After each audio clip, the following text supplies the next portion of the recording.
2 Black Panthers might be sharing the screen by Christmas. And honestly, that single detail tells you almost everything about where this whole franchise is heading next. Multiple reports tracking Avengers Doomsday, including chatter tied to insider Daniel RPK, have pointed to a second version of the Wakandan King showing up alongside Letitia Wright's Shuri this December. The wrinkle is that this other Panther is apparently attached to a brand new lineup built out of X-Men universe variants, a squad reportedly rounding out with an alternate Iron Man, Hank Pym going by the name Giant, and Maria Rambeau as Binary. That detail alone reframes a lot of what has been whispered about Black Panther 3 because it lines up almost perfectly with something Ryan Coogler has openly wanted to do for years, which is weave mutants directly into the fabric of Wakanda. Leaked concept art from Doomsday already showed a variant T'Challa in the mix, and word going around is that Marvel is essentially test driving a new face for the character inside the crossover event before deciding how big a role he plays once Black Panther 3 actually arrives. It is the same soft launch strategy the studio used with Chadwick Boseman himself, who popped up in Civil War a full 2 years before his solo film hit theaters. None of this is coming out of nowhere either. Coogler flat out confirmed at Deadline's Contenders film event in Los Angeles that Black Panther 3 is his next movie. No hedging, no we are exploring options, just a direct statement that they are working on it hard right now. And they mean right now. A listing from the Film and Television Industry Alliance floated a working title,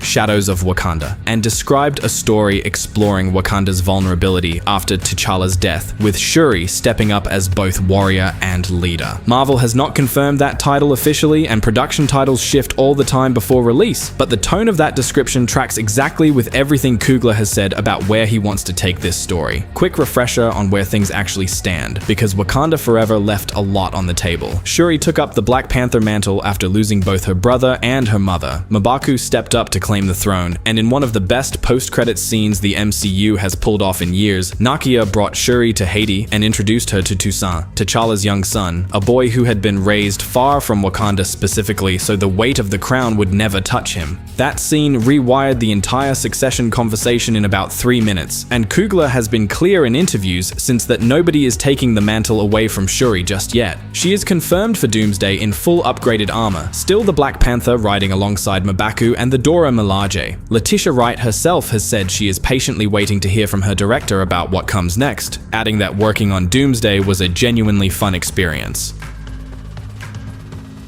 Now let's get into the casting story that has completely taken over the conversation, because this one is wild. Back in November 2024, Denzel Washington was doing press for Gladiator 2 and casually mentioned to an Australian morning show that Coogler was writing a role specifically for him in the next Black Panther. He said it like it was a throwaway line about weekend plans. The internet did not treat it like a throwaway line. A month later, Kevin Feige confirmed Black Panther 3 was officially in development. Then in June, Coogler made the whole thing official on Carmelo Anthony's podcast, lighting up while talking about it, calling Washington family at this point, and saying he had been trying to work with him since day one of his career. He also called him the greatest living actor, which is not language you use for a glorified cameo. When Screen Rant later asked Washington directly whether he and Coogler had kept talking about the part, he gave a short answer, basically that whatever they have discussed stays between the two of them. The scale of this casting only lands once you know the full context. Washington has never done a superhero movie, not once, in an era where practically every major actor in Hollywood eventually cycles through the MCU, the DCU, or whatever corner of the genre Sony is running that month. He held out for decades, and now his debut is being custom built by one of the most intentional filmmakers working today. Washington has also been open about the fact that this is closing in on the end of his on-camera career, with plans to do Othello and then King Lear on stage afterward, before stepping back from film work almost entirely. So whatever role Coogler has written for him carries the weight of a legend deciding exactly how he wants to close things out. And then there is the piece of this story that hits on a completely different level once you know it. Washington personally paid for Chadwick Boseman's training at the British American Drama Academy back when Boseman was a student who could not afford it himself. Boseman reportedly did not even find out who covered the cost until years later. The two of them never shared a film together while Boseman was alive. Now Washington is stepping into the exact franchise Boseman built from the ground up. Whether Coogler leans into that connection explicitly on screen or just lets it live underneath the story, it is going to resonate in a way no other MCU casting news ever has.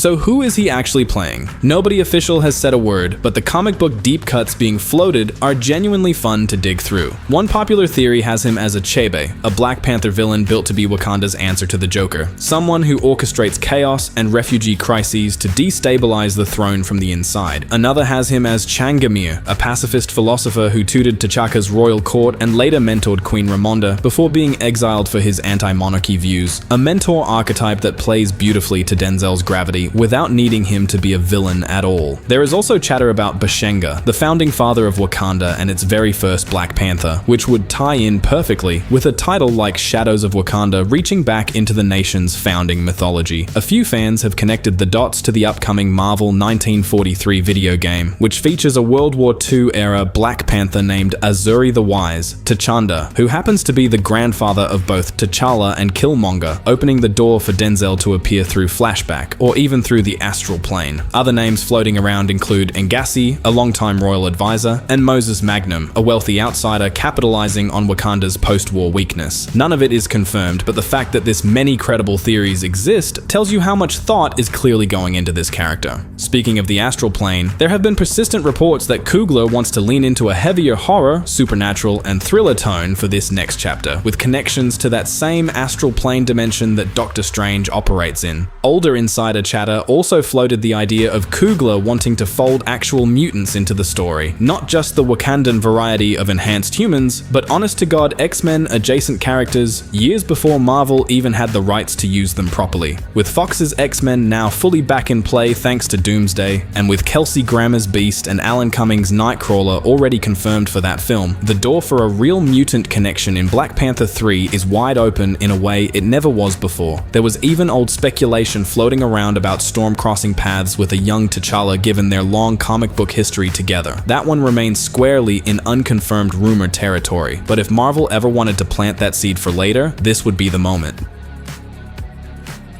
Now onto Damson Idris, because his situation has followed the exact playbook Marvel always runs before a big reveal. For a while, he was openly joking about the Black Panther rumors in interviews. Then he went completely silent. When Variety caught up with him on a red carpet, he kept it diplomatic, saying he is thankful to the fans, that of course it is just rumors, but that he loves the movie and loves the world, and that he is excited for the third one. That is the kind of answer you give right after signing an NDA. He was also spotted at a public event standing next to Angela Bassett while she was dressed as Queen Ramonda, which is not the kind of coincidence Marvel's inner circle tends to allow. Back in mid-2025, he was even asked directly on a morning show whether he had talked to anyone about playing a new Black Panther, and instead of a flat denial, he gave a strange, almost teasing yes and no answer, then admitted he would absolutely take the role if it came his way. The most likely framing right now is that Idris comes in as a variant, not a full recast. With the multiverse now completely normalized after Doomsday and Secret Wars run their course,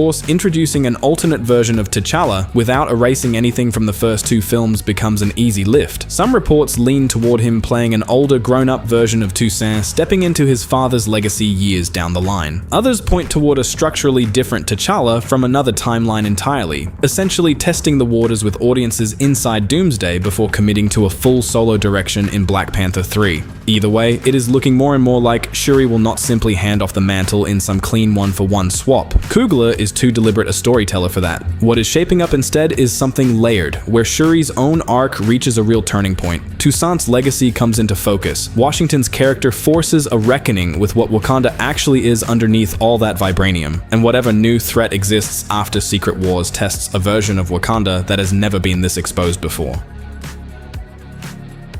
Then there is Delroy Lindo, fresh off an Oscar nomination for his work in Sinners, who has said outright that he wants in on Black Panther 3. He told Coogler directly that he was interested, and Coogler's response was basically that he would only bring him in if the role was truly worth his time. That single exchange tells you everything about how Coogler builds a cast. He is not filling seats, he is finding the exact right person for each specific piece, star power or not. As for the rest of the ensemble, expect Danai Gurira back as Okoye, Lupita Nyong'o back as Nakia, Michaela Joel returning as Annika, and Florence Kasumba back as Ayo. Winston Duke should be back as M'Baku, assuming he survives Doomsday, and Tenoch Huerta's Namor is still very much part of the picture after Wakanda Forever set him up as one of the more compelling anti-hero arcs the MCU has produced in years. On the release side, nothing is locked yet, but Jeff Snyder and other industry reporters have floated an early 2028 window, which would put Black Panther 3 right at the start of whatever comes after the multiverse saga wraps up with Doomsday this December and Secret Wars a year after that. Marvel does not hand that opening slot to a franchise it is unsure about. Putting Coogler and Wakanda first in line after the biggest crossover event in the studio's history is a statement about how much confidence they have in this specific story. There is even a small theory going around connecting all of this to Doctor Doom, since he has one of the deepest rivalries with Black Panther in the comics, and is obviously the villain running through both Doomsday and Secret Wars. Whether that rivalry carries any weight into Black Panther 3 specifically is pure speculation at this point, but given how much setup Robert Downey Jr.'s Doom is getting across two massive crossover films, it would be strange for Marvel to just walk away from that dynamic completely once the dust settles. Put it all together, and this is shaping up to be the most stacked entry the Wakanda saga has ever attempted. Shuri leading a nation still standing in the shadow of everything it lost, Toussaint's legacy finally coming into focus, Denzel Washington making his MCU debut in a role built entirely around him, carrying decades of history with Boseman that the whole internet already knows about, a possible Damson Idris variant testing the waters inside Avengers first. Drop your own predictions down below, especially who you think Denzel is actually playing, because the theories on that one are genuinely all over the map right now.